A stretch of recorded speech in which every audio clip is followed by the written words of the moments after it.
You were taught a simple rule early in life. Use credit cards responsibly, pay on time, avoid debt, and everything will work out. That rule feels fair, logical, and safe, so most people never question it. They swipe carefully, they wait for the bill, they pay in full, and they feel confident they are doing the right thing. And for a long time, nothing seems wrong. Until one day, without warning, you open your phone and see a message that instantly makes your stomach drop. Your credit score changed. It didn't go up. It went down. There is no missed payment, no late fee, no new loan, no obvious mistake, just a lower number staring back at you. In that moment, confusion turns into frustration because the system just punished you for something you can't even identify. You replay the month in your head. You paid on time. You paid in full. You did exactly what you were supposed to do. So why does it feel like the rules suddenly changed? This is the point where many people lose trust. They start to believe credit cards are dangerous. They start thinking the system is unfair or rigged. Some people react by avoiding credit altogether, thinking that using it less must be safer.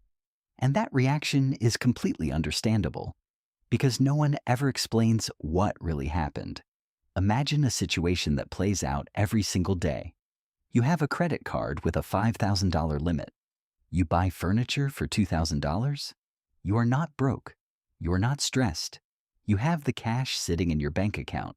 You use the card because it is convenient, maybe for rewards or buyer protection. You wait for the bill. It arrives. You pay the full balance immediately. Zero interest. You feel responsible and in control.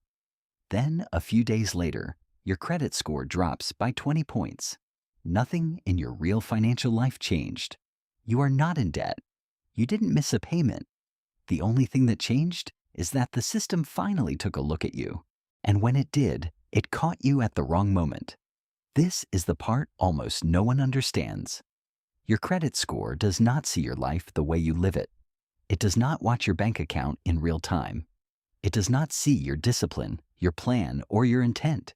It sees a frozen image, one still snapshot per month. And that single snapshot becomes your reality in the system. The credit system looks modern, fast, and digital, but under the surface it works like an old camera. It waits quietly in the background. Then, on a specific day, it clicks. The picture is taken. And once it moves on, nothing you do afterward changes that image until the next month. If the room was messy for just one day, that is the version of you that gets remembered. This is why responsible people often feel punished, while careless behavior sometimes seems to slip through. It is not about who you are or how careful you try to be. It is about what the snapshot shows at the exact moment it is taken. Banks do not explain this clearly because they do not benefit from you understanding it. Instead, they train you to focus on one date over and over again. The due date. Pay by this date. Avoid interest. Avoid fees. And that advice is not wrong, but it is incomplete. The due date protects the bank's money, not your credit score. The date that actually decides how you are judged is a different one, and most people never learn its name. It is called the statement closing date. This is the day the bank stops counting activity for the month and locks in your balance. That locked number is what gets sent to the credit bureaus. By the time the due date arrives, the system has already made up its mind about you. You can pay in full and still look risky because the judgment already happened days or even weeks earlier. This creates a quiet, psychological trap. Your bank account tells you that you are responsible. Your credit report tells a different story. And when those two stories collide, the algorithm always wins. That is why credit scores feel unpredictable. One month they are fine, the next month they drop. And from your point of view, nothing changed. But something did change. The snapshot changed. And until you understand how and when that snapshot is taken, you are letting the system judge you based on your worst timing, not your real behavior. This is the uncomfortable truth banks hope you never focus on, because the moment you do, You stop reacting in fear and start asking the right questions. And once you ask the right questions, the entire game starts to look very different. Now that the idea of the frozen snapshot is clear, the next step is understanding how the system actually builds that snapshot. Because this is where most people unknowingly give up control. Every credit card follows a fixed monthly rhythm, and that rhythm does not care about your intentions or your habits. It runs quietly in the background while you live your life. During the billing cycle, you spend normally. You buy food, you pay for gas, you cover subscriptions, you make larger purchases when needed. Your balance moves up and down, and this feels harmless because you already decided you will pay it off. In your mind, the story is simple. Spend now, pay later, end of story. But the system is telling a different story. At the end of the billing cycle, on a specific date you probably never look at, the bank closes the statement.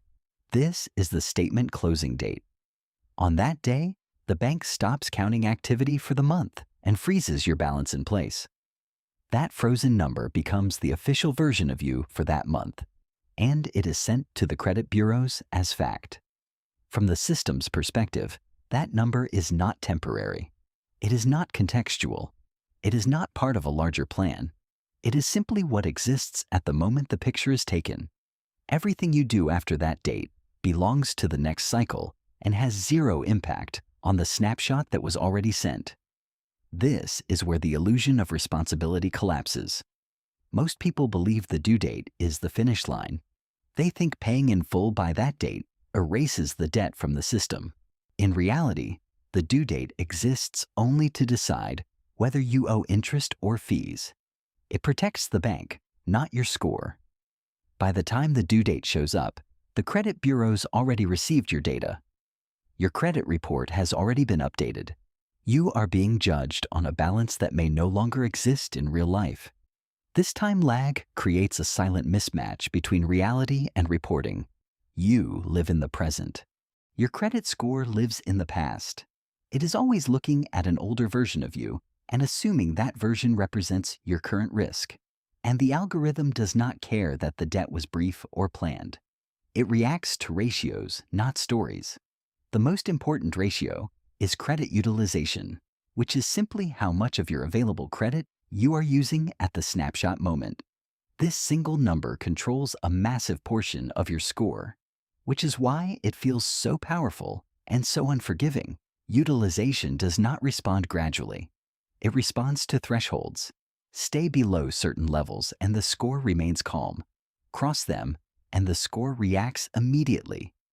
This is why two people with similar habits can have very different results depending on timing. One person spends the same amount, but pays earlier. The other waits. The system sees them as completely different risks. And this pressure does not apply only to your total credit usage across all cards. It also applies to each card individually. You can have plenty of available credit overall and still take a hit because one card is heavily used. The system flags these pressure points because historically, people who rely too heavily on a single account are more likely to default. It does not wait for confirmation. It reacts at the moment of reporting. This explains why normal life events often trigger drops that feel unfair. Buying furniture, booking travel, covering a medical expense. None of these actions are reckless. But if they push utilization past a threshold on the wrong day, they look risky on paper. And paper is all the system sees. Another misunderstanding that hurts people is the belief that the score averages behavior over time. Most common scoring models do not. They care about what is reported now, not what happened months ago. This makes utilization volatile, but it also makes it reversible. Unlike missed payments, which linger for years, utilization resets as soon as new data is reported. That means a drop caused by utilization is not a permanent mark. It is a temporary signal. And once you understand that, fear starts to lose its power. You realize the score is not judging your character. It is reacting to a data point you can influence, but only if you stop focusing on effort and start focusing on timing. Most people try to behave better, thinking that effort alone will protect them. They pay early, they pay in full, they avoid credit. But the system does not reward effort. It rewards appearances, and appearances are shaped by reporting dates, not intentions. This is the critical shift most people never make. Once you see it, the system stops feeling random and starts feeling mechanical, predictable. And if something is predictable, it can be managed.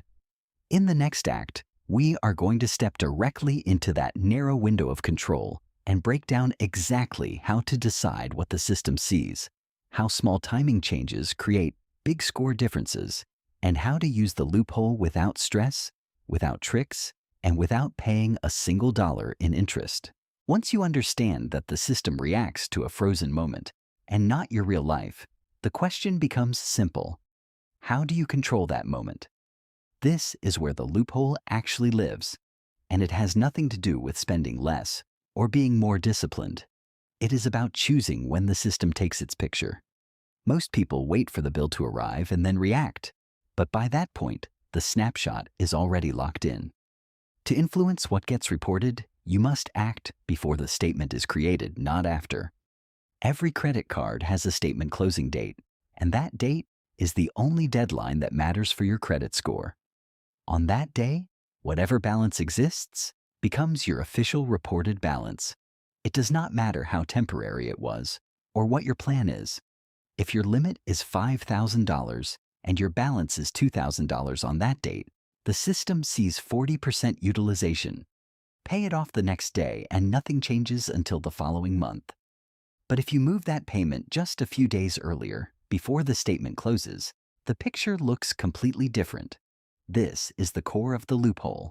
You are not tricking the system or breaking rules. You are simply choosing which moment it records. The impact of this is far larger than most people expect, because the algorithm does not think in smooth lines. It thinks in tiers. Staying under certain thresholds keeps your score stable. Crossing them triggers immediate reactions. Under 30%, you are generally safe. Under 10%, you move into a strong range. Around 1%, you approach the highest scores. This is why people with excellent credit often seem mysterious from the outside. They are not perfect, they are precise. Now here is the part that confuses almost everyone at first. Reporting zero on every card is not ideal. Zero debt in real life is good, but zero balance on the statement removes valuable data. If every card reports zero month after month, the system sees no activity.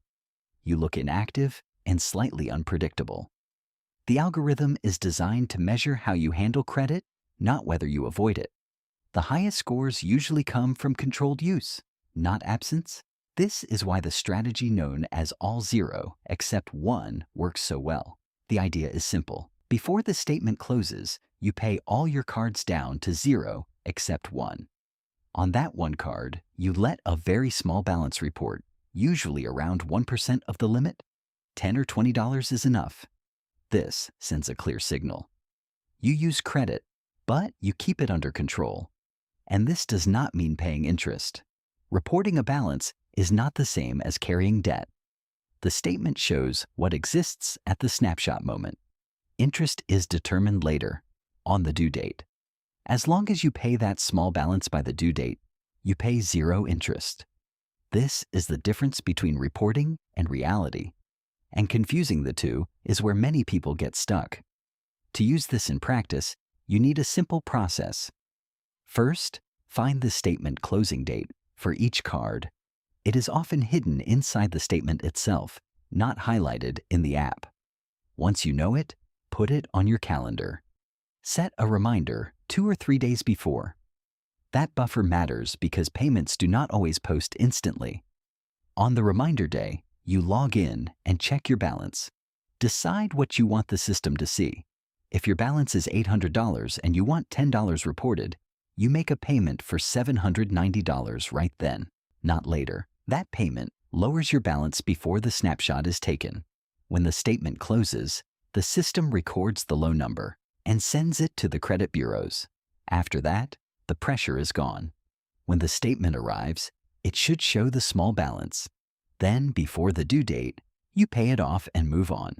Clean, simple, no interest. This method gives you direct control, but it should be used with intention. You do not need to micromanage every card every month. This is a precision tool, not a lifestyle. Most people only use it when preparing for something important, like a mortgage or a major loan, when every point matters. The rest of the time, keeping utilization generally low is enough. There is one important boundary you must respect: paying down before the statement is good. Cycling your credit limit multiple times in one billing period is not. If you repeatedly max out a card, pay it off and spend again, banks may see this as a sign of instability or even suspicious behavior. It can look like money moving without control, which raises red flags. Banks set limits for a reason. If you constantly push more spending through a card than its limit suggests, you are increasing risk without permission. This can lead to reviews, freezes, or closures. If you find yourself constantly hitting your limit, the real solution is a higher limit, not more clever timing. Higher limits make utilization easier to manage naturally. When you put all of this together, the loophole stops looking like a trick and starts looking like what it really is: understanding the reporting system well enough to decide what it records. In the next act, we will talk about the mistakes people make when trying this for the first time, the myths that still hold scores back, and how to protect yourself from accidentally doing more harm than good while trying to be smart with the system. Once people learn how to control the snapshot, a new problem appears. And it is not technical, it is psychological. Confidence turns into overconfidence, and this is where many people quietly hurt themselves. One of the most common mistakes is chasing perfection instead of control. People hear that low utilization is good and immediately decide that zero everywhere must be best. They start paying every card down to zero before every statement and feel proud of how clean their report looks. In reality, this can work against them. Zero debt in real life is always good. But zero balance on every statement removes useful information from your profile. The system wants to see credit being used and handled well, not avoided completely. When all cards report zero month after month, you look inactive, and inactivity does not score as well as controlled use. This is why the idea of leaving a small balance on one card matters so much. It is not about owing money. It is about showing behavior the system knows how to reward. Another mistake is focusing only on total utilization and ignoring individual cards. Many people check one big percentage and assume they are safe, while one small card quietly crosses a dangerous line. A card with a low limit can jump to high utilization with just a few routine purchases, and the system treats that single stressed account as a warning sign. It does not matter that your overall picture looks fine. Pressure points matter more than averages. Autopay creates another trap.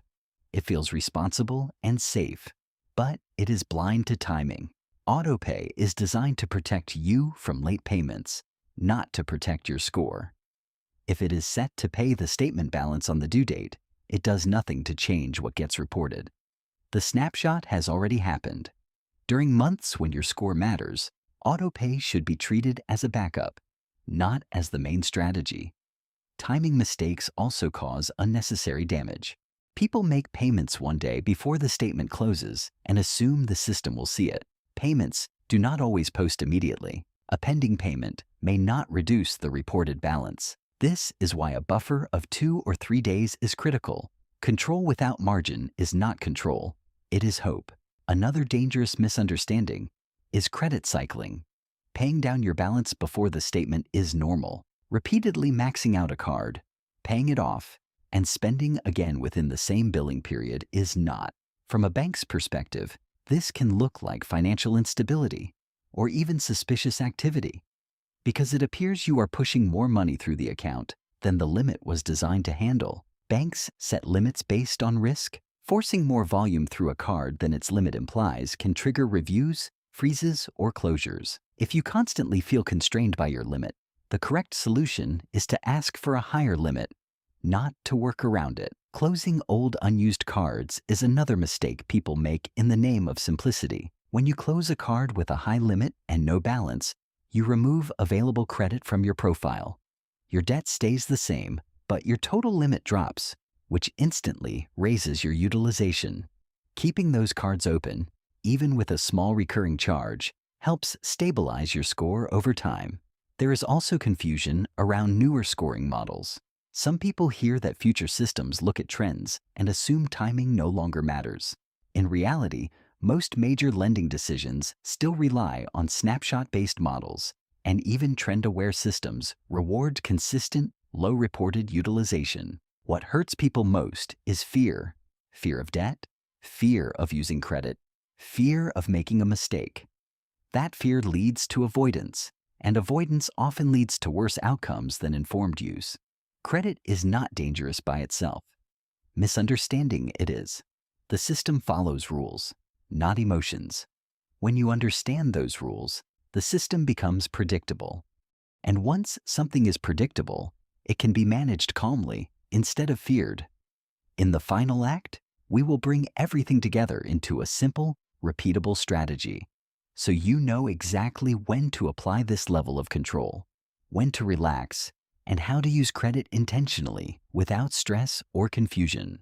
At this point, the system should no longer feel mysterious or hostile, because once you strip away the myths and fear, credit scoring becomes a set of predictable rules that respond to timing and data, not to effort or intention.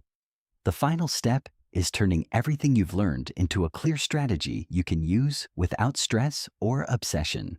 The first rule is knowing when control actually matters. You do not need to optimize your credit every single month of your life. That creates anxiety and unnecessary micromanagement.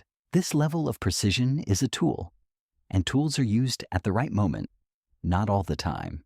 When you are preparing for something important, a mortgage, a car loan, a refinance, or any decision where a few points change real money, that is when you take control. Outside of those windows, you let things run naturally and keep utilization generally low. The second rule is shifting your focus from the due date to the statement closing date. The due date protects you from interest. The statement closing date decides what the system believes about you. Once you know that date for each card, you stop guessing and start planning. You no longer react after the fact. You decide in advance what the snapshot will show. The third rule is understanding the balance between activity and restraint. Zero debt in real life is always good. Zero balance on the statement is not the goal. The goal is controlled visibility. You want the system to see that you use credit and manage it calmly.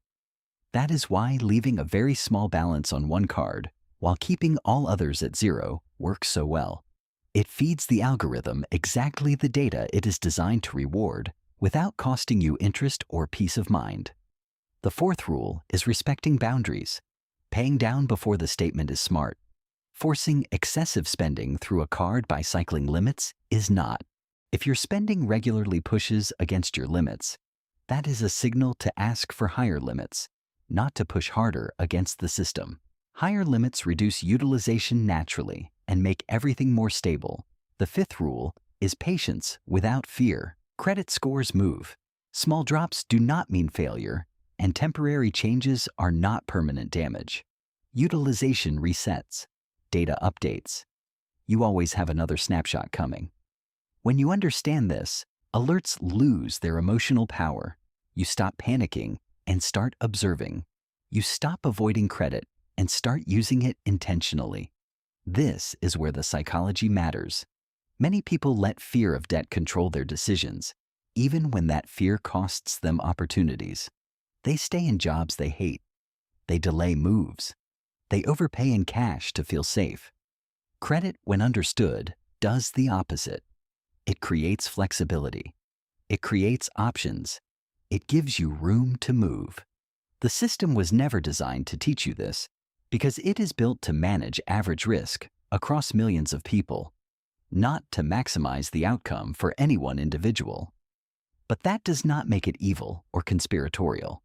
It simply means the responsibility for understanding it falls on you. Once you see how the snapshot works, Once you understand timing, utilization, and reporting, the game stops feeling unfair. It becomes mechanical. And anything mechanical can be managed calmly. The goal is not to beat the system or obsess over numbers. The goal is to stop being judged by a single bad moment that does not represent your real behavior. When you control what gets recorded, you control the story the algorithm tells about you. And when you control that story, your credit score stops being a source of stress and becomes what it was always meant to be, a neutral tool that reflects decisions you made on purpose, not mistakes made by accident.